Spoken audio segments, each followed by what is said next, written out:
Good afternoon. And the volume on the bottom right, is it cool there? Okay, if I could ask everyone to mute at the present moment, we've got quite a lot of people on the line, so please mute your microphones.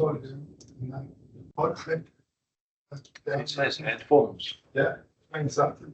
Triples on your gun, that's triple.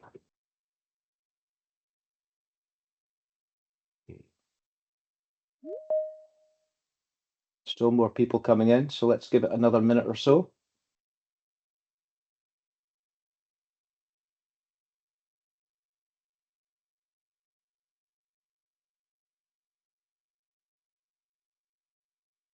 Okay, I think we'll get started. So my name's Craig Wiggins. I'm the CEO of Step Change and Safety. Thanks for joining us this afternoon. Hopefully we'll have a good session. Gillian, if you could just go on to the next slide.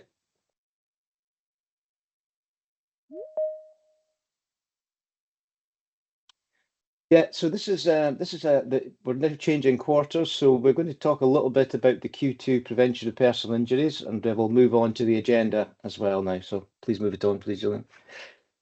So agenda, welcome and introduction. We've got a safety moment film, which we will show very soon. We've got a presentation from Jared Dempsey and David Jamieson, who are our co-chairs of our Human Factors work group. We'll have a question and answer session, what's coming up in Q3, and obviously the quiz. If you've got any questions at any time, please just put them into the chat and we'll obviously get those answered. So I think we are now ready for the safety moment.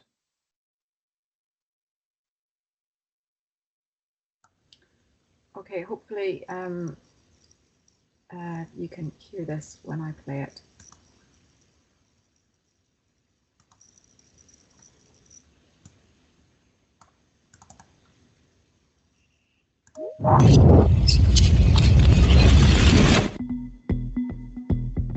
According to the Health and Safety Executive, slips, trips and falls remain the most common cause of workplace injury, followed closely by manual handling and lifting. Incident investigations identify lack of hazard awareness and how hazards can change during a task as an underlying cause of many incidents. It's important that we understand the hazards at a site, the harm they can cause, and how we can control them. There are several tools we can use to identify and communicate hazards, such as site inductions, permits, procedures and processes, risk assessments, toolbox talks, and safety conversations. We should never assume all hazards have been identified and sufficient controls are in place. A number of factors might contribute to the current course of action being too risky, so it is important to recognise any changes to the situation. For example, new hazards and their risks might arise, or existing hazards may present different risks. Operational activities might change, requiring reactive rather than proactive decision making, and signs of fatigue in personnel should be monitored and addressed. It is important to never be complacent about risks, as they will always exist and sometimes show up in unanticipated ways. Situational and spatial awareness can be maintained by conducting a dynamic risk assessment or a 20-second scan. Dynamic risk assessment, DRA, refers to the continuous assessment of risks arising from potential hazards in the ongoing and changing circumstance of work activities. For example, changes in weather conditions, or realizing that a critical piece of equipment is missing. A dynamic risk assessment is a 360-degree look around of the work area to check for any changes or additional hazards. Remember to look down as well as up and use all your senses, as the threat or hazard may come from further away. For example, a crew preparing for lifting operations in the near vicinity. Understanding the hazards at site, the harm they can cause us, and how to control them can help prevent personal injuries. By continuously dynamically risk assessing our environment, we can maintain our situational and spatial awareness. We can prevent potential injuries to ourselves and colleagues by rectifying and/or reporting any unwanted conditions we observe. Reporting unwanted conditions allows our organisations to act on them and communicate any applicable learnings. If it doesn't look, feel, sound, or smell right, it's probably not.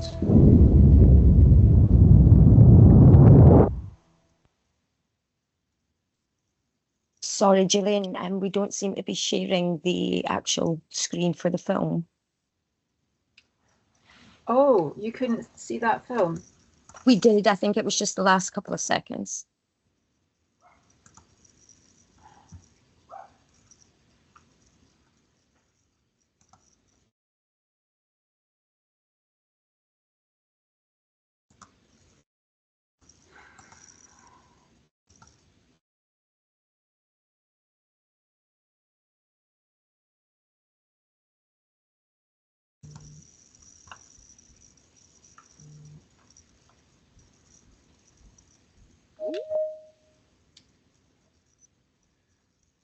Do you want me to play that whole thing again then?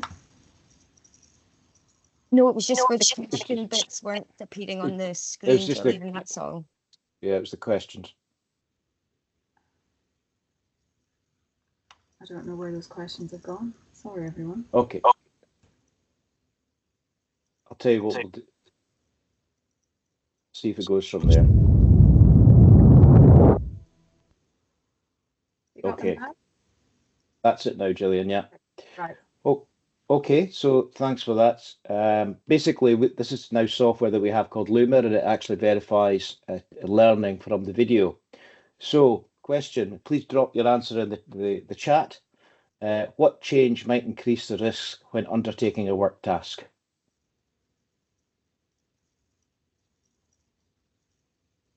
Which of those four would be, so if we could just drop it into the chat, that'd be great just to see. And I'm rapidly seeing everyone saying all of them, so that is correct.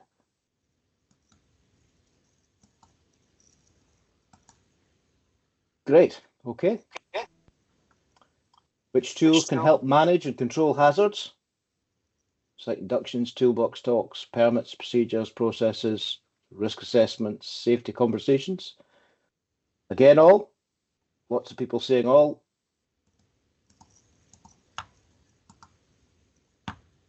Great. And according to the hierarchy controls, the best method of reducing risk is by physically removing the hazard, replacing the hazard, or isolate people from the hazard. If this cannot be achieved, administrative controls can be used to change the way people work. So that's purely a statement. If you move that forward. How often should dynamic risk assessment be undertaken during the ongoing operations? What's the answer? C. Got a lot of people who know their stuff. Perfect.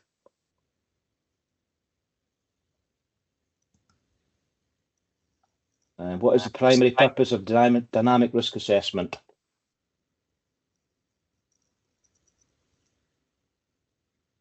I think everyone's B. Yeah, looks good. Great. Play your part. Okay, thank you for that. So what I'd like to do now is hand over to David and Jared, who will give us a presentation on human factors performance enforcers.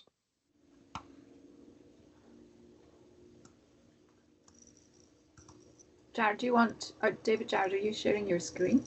I'll try and share my screen if that's okay. Yep. Just give me a second. So hi everybody, can I just check everybody can hear me okay? Can anybody hear me? Yes, we can. Okay. Yes, we can hear you. That's good. Excellent. Just while Jared's doing that, so I'm David Jamieson. I'm the co-chair of the Human Factors Work Group with Step Change. I'm also the HF lead for Shell in the North Sea. How's that looking, David? Can we see the screen just fine? I can see it fine, yeah. I'm assuming everybody else can too. I'm Jared Dempsey. I work for Cognitivate. I'm an industrial psychologist and co-chair, and David and I are both delighted to be able to speak with you this afternoon. So should we just are we good to get started, do you think? I think so, yeah. Okay, we're going to take it away then. So we want to talk about something called performance influencing factors. Some of you may have heard about them before. Others perhaps not so, but by the time we're finished in the next 8 to 10 minutes, you should all be familiar with what they are. But to try and get the message across, I'd like to start with a quick story. If some evil genius were given the job of creating a workplace guaranteed to produce an abundance of errors, where things go wrong, he or she would probably come up with something that involved the frequent removal and replacement of a large number of different but similar looking components, often carried out in cramped and poorly lit spaces with less than adequate tools, usually with much work to be done with little time to do it, with workers being told that there will be dire consequences for failure. Work would happen in noisy environments with frequent interruptions from people and oversensitive alarms.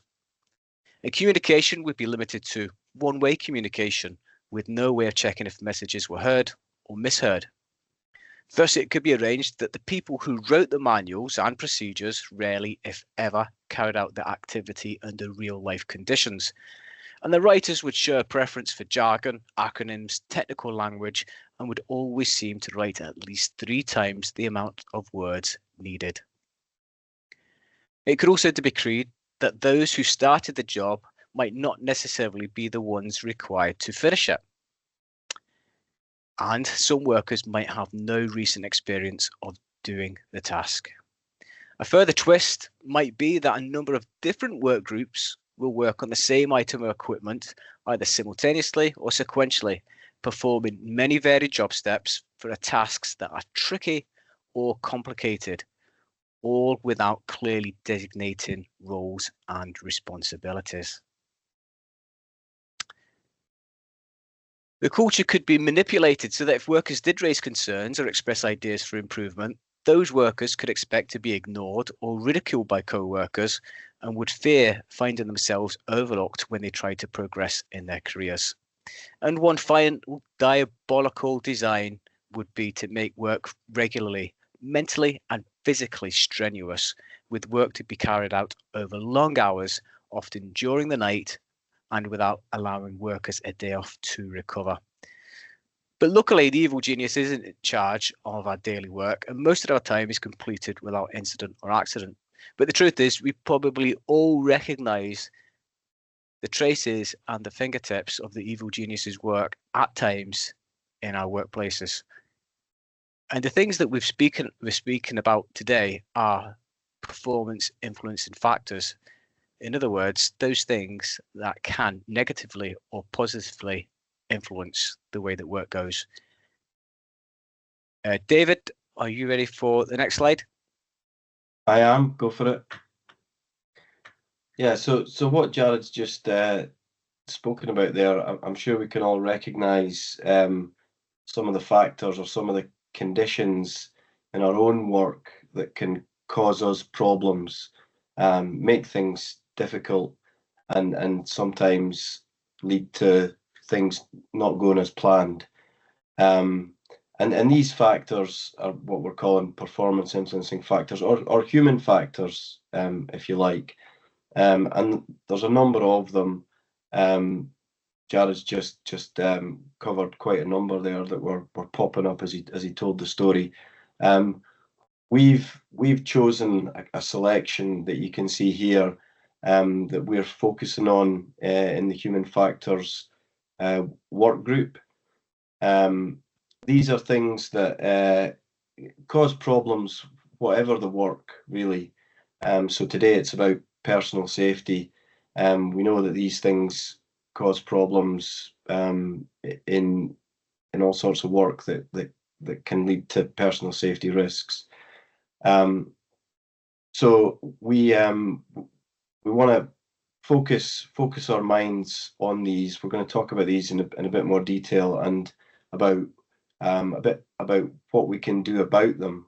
They're probably things we're all familiar with, but we're not so familiar with maybe how we can deal with some of these things. So I think on the next slide, Jared's going to talk a bit about why this matters, why this is important. So why it matters is because when we have incidents and we do incident investigations, we see these factors pop up time and time again. And what I would say is, if we're not finding these factors when things go wrong and people forget something, they don't notice something, or they make a poor decision, then we're probably not in a very good place. We're probably in a place where we get to saying, well, it's human error, and then we shrug our shoulders and say, well, it's a momentary lapse, there's not much we can do about it. Or even worse, we say it's human error, then we point the finger at someone and we give them extra training to do a job that they already know how to do, and we tell them that they must try harder. Again, that's not really very helpful. It's really only when we get down to looking at performance influencing factors and why things don't go to plan that we get to more satisfying answers. Many of us has probably heard that human error is never a cause. It's what actually causes the human errors? Well, it's the influences that affect our performance. In other words, the performance influencing factors that we spoke about somewhat casually when we went over the evil genius story. But what if we're only looking at performance influencing factors when we have an incident? Then again, we're probably missing a trick. So I'm just going to move on to the next slide now. Yes. Okay. So the question then is, so we understand performance influencing factors, why they're important. The question then is, what can we do about it? How can we deal with these factors? How can we take them into account, be more aware of them, and so on? So there's a couple of things here. You're seeing a quote there from Lord Cullen, but there's a couple of things that he's saying there. One is really about, what he's calling human frailties. I would probably talk more in terms of human limitations. We know we're limited in various ways. We all know this.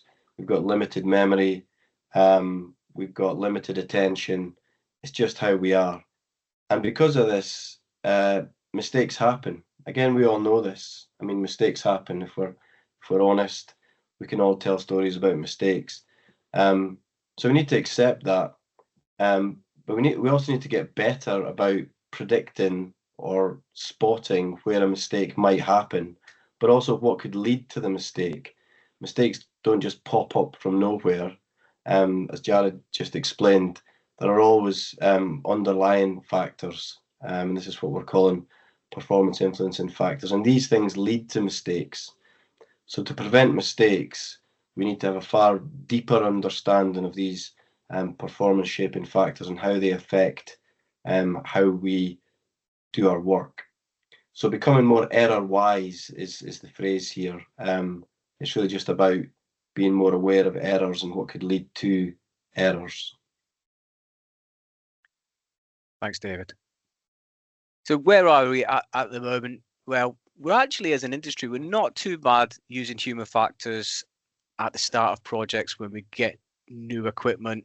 We do safety critical task analysis. We've got standards, ISO standards and such like, and the health and safety executives quite prescriptive in things that we need to do.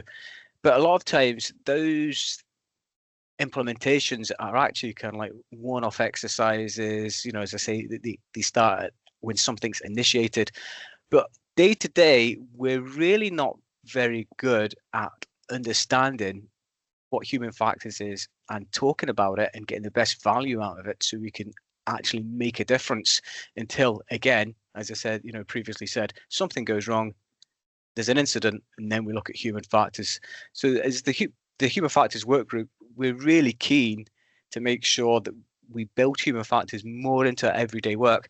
Now, I can't speak, for every asset and every organisation across the industry.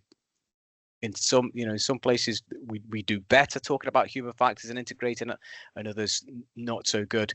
But generally, I think there's an acceptance that we can be better, that we can be more educated, and that there are opportunities to bring those discussions in. But it's going to need support, from Step Change and from the likes of the work group. David? Yeah. So just continuing the theme of what we can do. So one of the things we've been looking at on the work group is how can we get these human factors, performance influencing factors, how can we get them more to the forefront? How can we get people talking about them in a meaningful way, in a deeper way, and thinking about how they can lead to errors? So one area of focus is in toolbox talks. Although we're sort of picking on that here, you could also think about how we incorporate these things within risk assessments, whether it's before the job or whether it's a dynamic risk assessment, or any safety conversation. It doesn't have to be a toolbox talk. But what we find when we look at it is that the hazards that we normally consider are what you see on the left-hand side there. So it's the kind of the physical hazards, if you like, or the chemical hazards, the ones that we understand better. We know that these can hurt us, and they're probably easier to discuss, and we can come up with controls for them. What we miss is the performance shaping factors that we also know that these can cause us problems, and we tend to miss these in risk assessments, in safety conversations. So that's really something that we want to try and do something about. So we've had a look at the Safe Working Essentials material, and we think that there's something we can add in there that's going to help in terms of, here's 11 factors, and we want to prompt you on these and help you to bring these into the discussion, think about where they could cause problems, and think about what then you can do to try and address some of these and make sure that they don't actually cause you problems, but that they actually help and they become a positive factor rather than a negative one. So that's where we are. I think the next slide just says what next, does it? Yeah, it does. What next?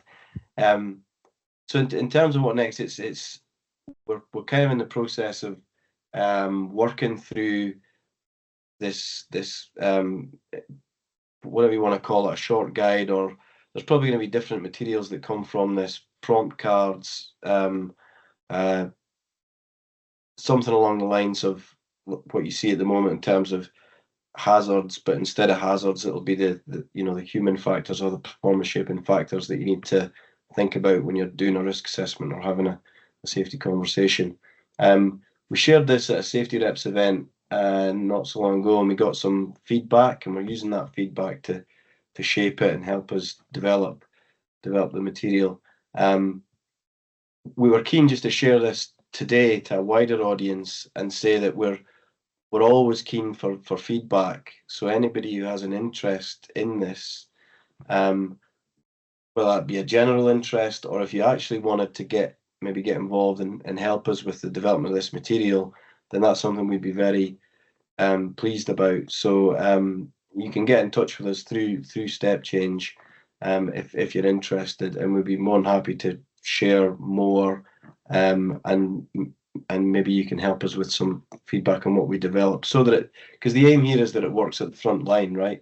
There's no point in producing something that's not going to work for the people that need it. So that's why we're really, really keen to get some feedback on this. So that's the what next. I don't know if there's anything else you want to add. Nothing. I think you've covered that quite well, David. Okay. I think.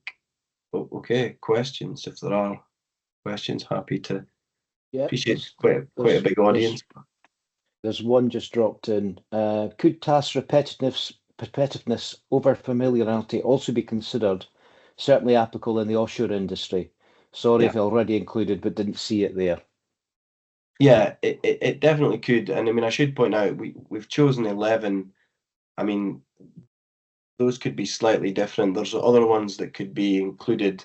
We have to keep it to a sensible number. It's more about to prompt you, to get you thinking about these factors. It's not supposed to be an exhaustive list. It's just think about these factors that can trip you up and cause you problems. I mean, absolutely. And where we, it'd be good to get feedback where we could actually include that, because one of those was divided attention. Now, if you are engaged in a job that's really repetitive and boring and you're going to zone out, then your attention is going to be divided thinking about, what you're going to have to eat later on in the galley while you're doing the job. Or we've also got kind of like task design. So if you've got a really repetitive job, then it could be incorporated there. There's workload if you've got something that's repetitive. So the workload might, if we think about workload without going into too much, if your workload's excessive, then that's difficult.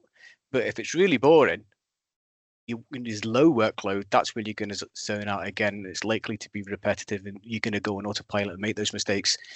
So absolutely, it's really just how we package it and how it makes sense most to the people at the front line.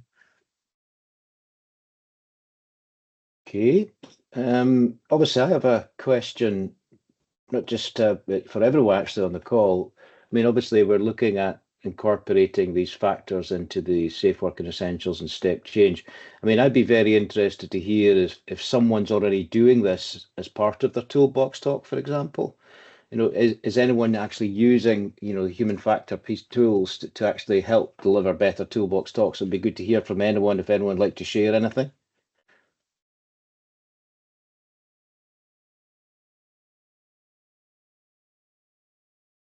Okay. But certainly what we would love to be in a position to do is to take best practice and share that if possible. So if you have any examples, please let us know and we can incorporate that into the work. Okay. There's a comment. Oh, yeah. Ithaca using error-producing conditions within TBTs. So that'd be good to talk to Ithaca about that, to see what you're actually doing. So that's good. Appreciate that. Thank you. So error promoting conditions, error traps, they're all really the same terminology for performance influencing factors, performance shaping factors. So, that's a clear indication there is something there that perhaps we can learn from. Yeah. Okay. We'll reach out to Ithaca on that one. Okay. We're of time. So thanks very much, Jared. Thank you very much, David. Appreciate that. We'll move on to the next part of the agenda, which is basically a discussion.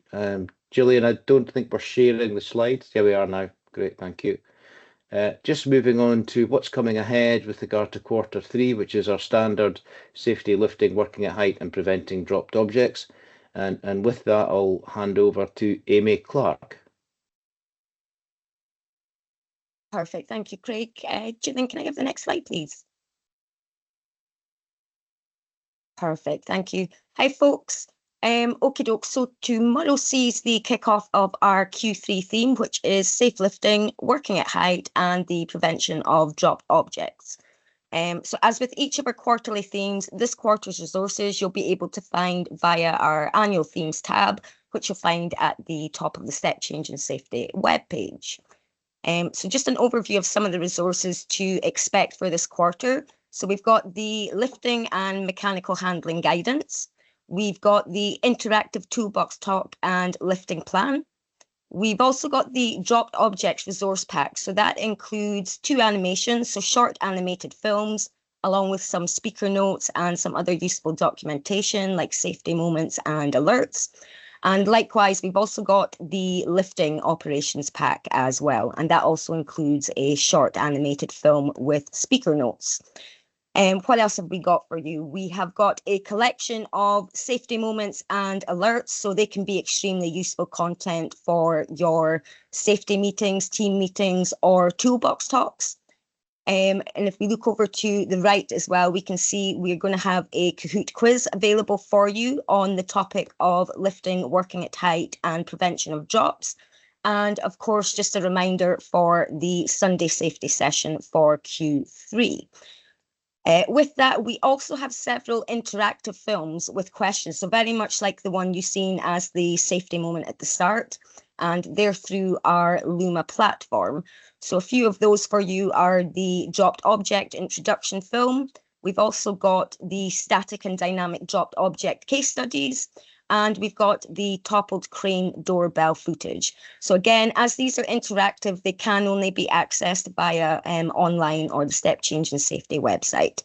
And with that, I'm going to leave you with a sneak peek at our dropped object film via Luma.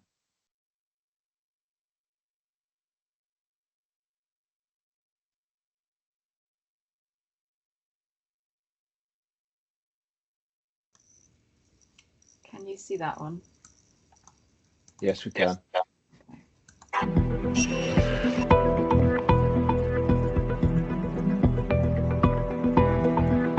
Dropped objects account for the majority of actual and potential fatalities in upstream oil and gas. They are also in the top 3 causes of death and serious injury in many other industrial sectors. Dropped objects are also a serious threat in leisure and home life too. They can occur anywhere and at any time. There are 2 categories of dropped objects. The first is a static dropped object. This is any object that falls from its previous position under its own weight, that is gravity driven without another applied force. This could, for example, include failures caused by corrosion or improper fixings. The second category is a dynamic dropped object. This is any object that falls from its previous position due to an applied force.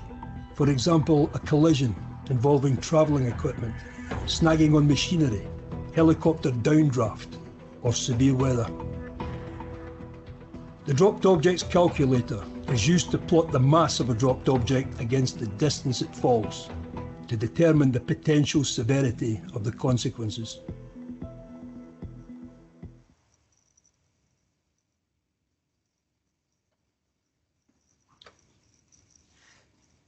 So we have questions at the end of this one also. Can you see that screen here, the dropped object questions? Yeah, and looks like everyone's coming in with. We're all coming in with A. Yes, dropped objects account for the majority of actual and potential fatalities in upstream oil and gas. Correct. Dropped objects are in the top 3 cause of death and serious injury in many industrial sectors. We've got A, true again. Yeah. What are the 2 categories of dropped objects? Static and dynamic, accidental and intentional, heavy and light. People are coming in with A, static and dynamic. Correct.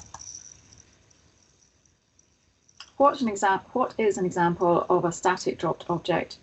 Is it A, a hand tool that is knocked off a beam, B, an object that does not move, C, a floodlight subject to galvanic corrosion that drops of its own accord?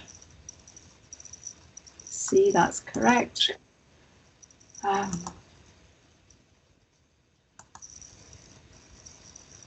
What is an example of a dynamic dropped object? A cable tray that drops due to corrosion, or a scaffold tube that's accidentally kicked off a scaffolding structure under construction? So dynamic, I'm going for B, that's correct. And that's the end of the questions there. So as Aimie said, that's just an example of what we've got going on for Q3 coming up. Back to you, Craig. Okay, thank you, Gillian. I'd like to just ask a question of everyone in the room. Could you raise your hand? This is just to test our social media, if it's actually working. Could you raise your hand if you're aware of a well-being survey being kicked off this week? Just let's see if we're hitting the. Okay. Quite a few, but yeah, there are people aware, so that's good. I just want to make sure our social media channels are getting out there. But yeah, so we've kicked this off this week. We're working closely with the IADC North Sea chapter and the Marine Safety Forum. It's going to be a questionnaire that we'll use to identify issues with well-being and the mental side, the physical side, the social side, the financial and environmental. And the fact is that we really do want to understand where we are as an industry, so that we can actually build up programs through our well-being and work environment group to identify initiatives and things that we can do to hopefully make a difference and play our part. The survey is going to run from the 24th of June to the 26th of August. And it has been routed out through all the step change focal points, and we'll continue to update the industry on progress. But what we're seeing already is quite a lot of people taking part, getting their views across, and it's important that we continue to do that, and that'll give us some really good baseline of where we are and what do we need to do going forward, and step change will play the part in driving those initiatives. So with that, I'll hand over to Gillian. Okay, so this is the quiz time. So we run this quiz through Kahoot. Hopefully you've got somebody with a mobile phone there. Let me just get this going. So you'll need a mobile phone or a tablet to enable you to answer these questions. So Sunday safety session.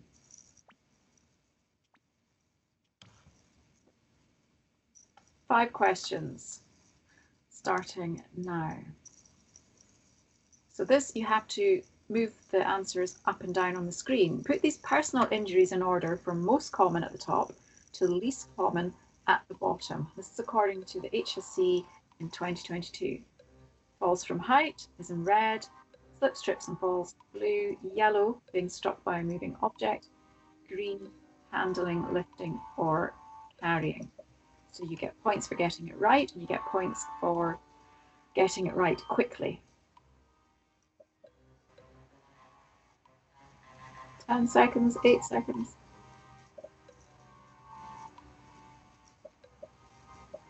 Ooh, 35 team, 36. Okay, so here's the answers here. Slips, trips and falls was the most common personal injury. Then handling, lifting and carrying, being struck by a moving object, and falls from height. So 11 people got all of these right. Let's see who you were. So Clair Phase 1 in the lead, followed by Nelson, then Britannia, I don't know how to say this one, Haewene, Brim, and then JD. Right, question number 2.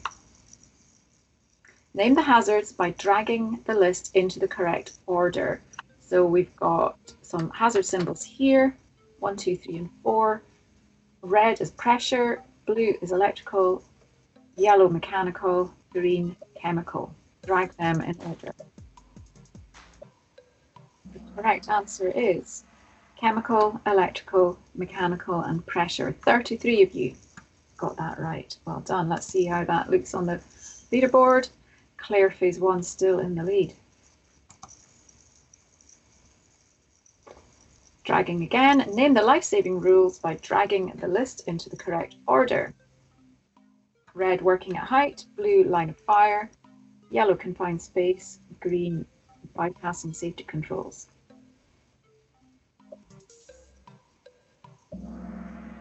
Okay, again, most of you got this right. Let's see where that puts us. Clair Phase 1 still in the lead. Nelson not too far behind.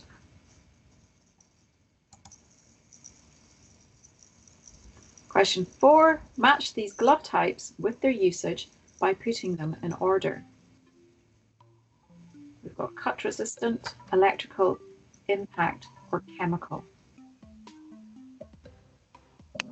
Okay, 26 of you got these right. Let's see who got. Oh, Clair Phase 1 still in the lead, just a few points is Nelson behind there? Right, last question. Which of the following is not a correct way to lift heavy objects safely? Bend your knees and keep your back straight. Lift with your back while keeping your legs straight. Keep the object close to your body. Use your legs to lift, not your back. So we're looking for not the correct way. Got 15 seconds left. Okay, 31 got that right. Okay, let's see who is on the podium. In third place, Haewene Brim. Second place, Nelson, well done. First place, Clair Phase. Well done. Right, can I ask Clair Phase 1 to put their camera on, please?